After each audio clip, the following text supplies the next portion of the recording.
Salut les inspirants. Mais oui, c'est bien ce que j'ai dit, inspirant.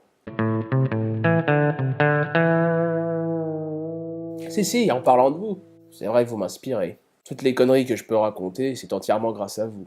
Mais il y a une face cachée à toute cette inspiration. Une force ténébreuse, un vice démoniaque, dissimulé sous une apparence enjolivée.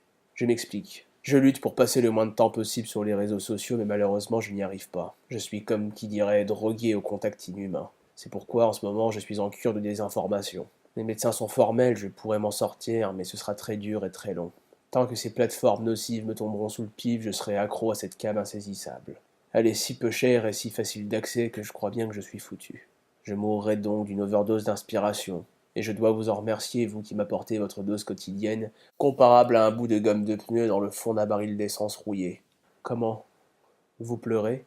Oh non, il ne faut surtout pas. Je ne veux surtout pas que vous soyez désolé pour moi. Soyez désolé pour vous, plutôt. Mais pour ça, je sais que vous vous débrouillerez très bien. Allez écrire que ma pauvre histoire vous a ému, vous a touché, avec décence et dignité, sur Twitter, comme le ferait n'importe qui de normal. Mais je vous défends de garder tout ça pour vous, ou de pleurer ainsi devant moi. Vous m'incommodez. Filmez-vous donc vous-même en train de pleurer avec les larmes qui vous jaillissent des yeux, votre mascara qui coule et vous retapisse les joues, et la morve qui vous soigne du nez jusque dans la bouche. Faites-en profiter le plus grand nombre, il est là pour ça. Vous pourrez ainsi inspirer d'autres personnes, en les aiguillant bien sûr avec un hashtag inspiration, histoire d'éviter toute confusion malencontreuse. Faites en sorte que mon histoire inspire les générations futures, mais rendez-vous bien compte d'une chose, en faisant cela, vous risqueriez de faire l'apologie de cette drogue. Alors, que faire? Comment s'en sortir lorsque les dealers de clics se renflouent sur cette même base, souvent flatteuse de notre propre lâcheté? Comment ne pas être attiré lorsqu'ils exploitent l'image de pauvres gens dans une misère noire ou qui ont survécu à un traumatisme en nous les refourguant malgré eux comme des sources d'inspiration enfumantes? Pourquoi transforme-t-on la misère humaine et les chiens écrasés en une nouvelle drogue si populaire?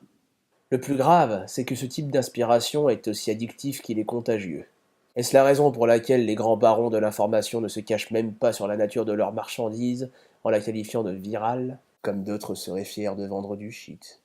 On assistera bientôt à une guerre de ces cadors du buzz qui se battront pour avoir la meilleure, la plus pure, la plus fraîche et aussi bien évidemment la plus grosse.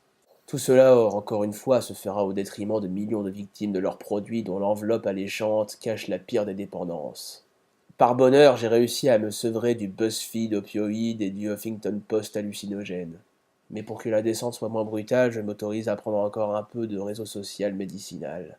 Le plus dur reste à faire, un long travail d'apprentissage sur soi, dont je commence à observer quelques résultats positifs. Redécouvrir les vraies valeurs inspiratrices de la vie, par exemple. J'ai ainsi réappris à embrasser le fait qu'une bouse de vache dans un champ m'inspire beaucoup plus que tous les beaux discours et toutes les belles promesses. De manière bien plus organique et naturelle. On peut combattre ce phénomène en sachant dire non à toutes ces sources d'inspiration nocives. Donald Trump, par exemple, il inspire tout le monde. En bien ou en mal, mais il inspire tout le monde de par la fertilité quotidienne de son esprit si vivace. Et à en juger par combien de temps par jour vous passez à parler de lui. Tout ça pour dire que l'inspiration et l'addiction qui en découle ne prend pas forcément sa source dans la bienveillance à tout prix. Et qu'on a déjà vu des fleurs pousser sur des tas de fumier. Voilà, je vous laisse méditer là-dessus parce que la semaine prochaine on s'inspirera de ce que je viens de dire pour analyser la connerie humaine, épisode qui devrait durer une petite centaine d'heures tant il y a à dire sur le sujet. Mais en attendant, il faut que j'aille prendre ma dose quotidienne de Facebook pour m'exploser le cerveau d'histoires inspirantes. Salut les saints de corps et d'esprit.